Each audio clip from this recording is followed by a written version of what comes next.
What stands in most people's way of achieving their dreams? I've written a book called Quit Your Day Job and Lead the Life of Your Dreams, based on my own experience and that of others.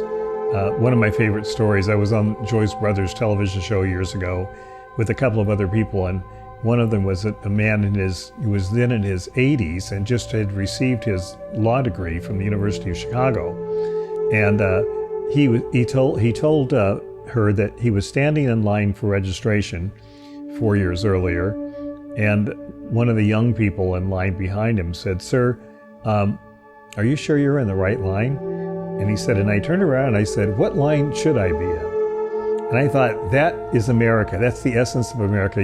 You are in whatever line you want to be in this country. And he fearlessly walked up and stood in the line and got his law degree at the age of 86 or whatever he was. And to me, what stands in people's way is fear. Their friends inflicted on them. So one of the chapters in my book has to do with distinguishing between friends and friendly associates. Because when I left the academic world, I had a few friends and I had lots of friendly associates. I learned the difference when I decided to leave, because I retained a few friends, but most everybody I did not retain as friends because they thought I was absolutely crazy. They either thought that in a kind of benign way, or they just thought or they just were extremely angry that I was leaving a tenured position. They thought that was completely ungrateful and crazy. I could also see that they were fearful about it, and I knew them well enough to know that many of them were envious, wished they could do it, but just wouldn't do it because they're set in their ways. And that's one of the reasons I didn't like tenure, because once you had tenure, you didn't have to publish anymore, you didn't have to do anything anymore. And of course, if you're truly motivated, that's not going to stop you. And there were a few people who were unstoppable, but mostly they weren't unstoppable, and they just stopped. To me, that was a crime, because I didn't understand anything other than the merit system as, something that should rule an academy of ideas, So I think what makes people afraid is the fear of being out on the street. It's an image that I've had, in the first 10 years of getting into a new world, where I realized I wasn't going to get a check every 2 weeks regularly. You have that image if you were raised by Depression-era parents. And you also have the other image of the wolves at the door. I remember that one because I found a quick way around it. Go to the door, open the door, and if you don't see any wolves at the door, then there are no wolves at the door. But it is an image that pops into your mind in the middle of the night, as does the homeless image and many other things. But if you're afraid of images, then you shouldn't be in the world of images. I mean, that's what I do, is I create images and develop images and turn them into movies. So how can I let, images that are in my brain control my actions? You have to learn to overcome that.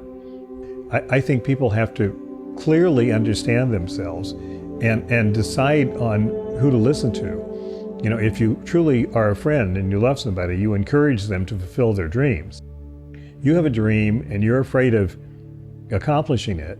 What if your dream is the most important dream that ever came along in the human race and you don't do anything about it? It was your dream and you do nothing about it. To me, that's a sacrilege.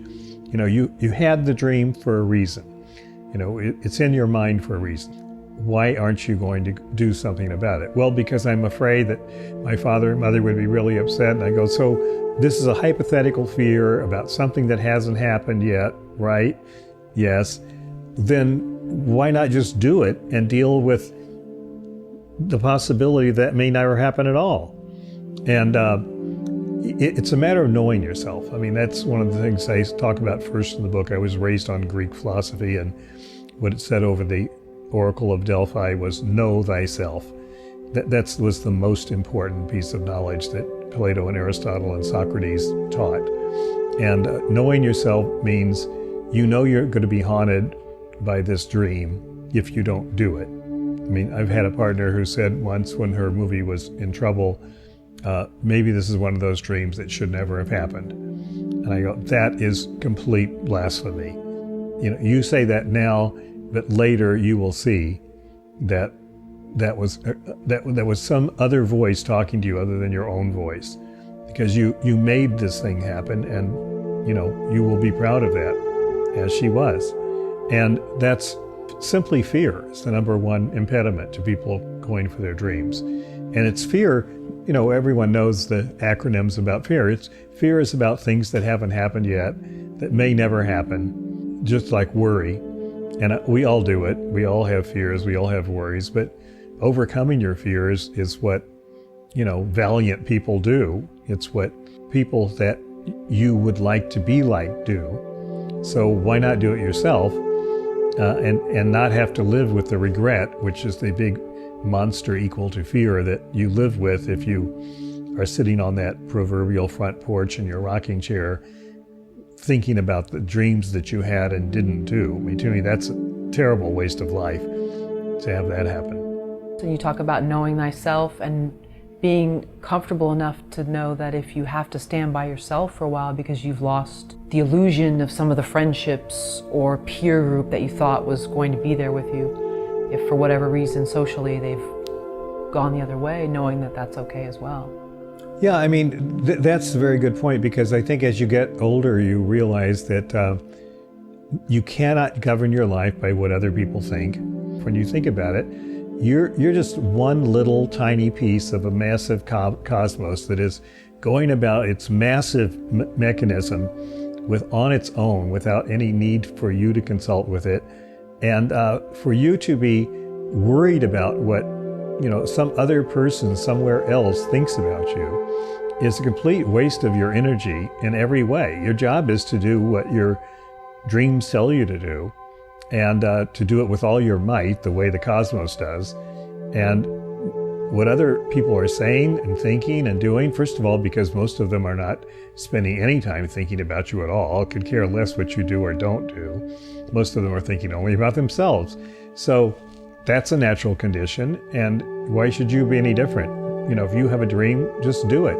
And if you're the crazy painter that's been turning out paintings in the garage down the street and everyone thinks you're a crackpot, but then they learn that you sold one of your paintings for $1 million and now it's going to be in the Louvre, you know, suddenly they go, I always knew that gal was a genius. You know, she really had talent from the very beginning. People change instantly, which shows how much value their opinion really has, right?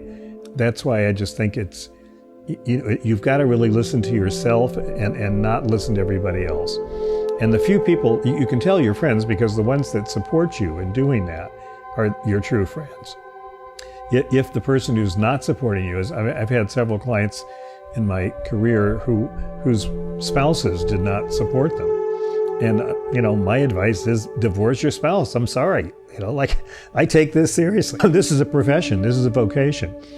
And if, you know, someone close to you is telling you don't do it, it's selfish. You need to get somebody else close to you, you know, who will encourage you. Because all the monumental great things in life, I think, are done by people who go for it and who are not afraid of taking a chance, and who are therefore supported by a few true friends, you know, or loved ones who tell them to do it.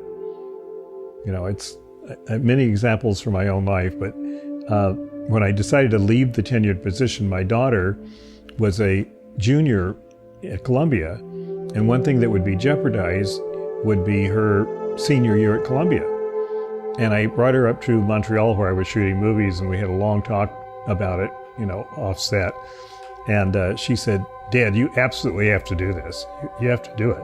Don't worry about that. And of course, that problem got solved and didn't end up being a problem, but it was a concern. But she had no concern for it. And that's how I know, you know, who my true friends are. And that's how you would know, too, if you decide you want to do something. Listen carefully to what people around you say. When people are telling you no, they're expressing their own fears. And some of it may be good-hearted. They're afraid that the things they fear may happen to you. But if you're willing to take the risk, don't let them influence you, because they're not taking the risk. And I did certain things when I left that career to make sure that those who depended on me would not end up being left without resources. So I did what I had to do to make sure that happened. And then once I did that, my conscience was clear, and I was able to embrace it fully with all the risks that it entailed. No regrets, even though there were some very dark times.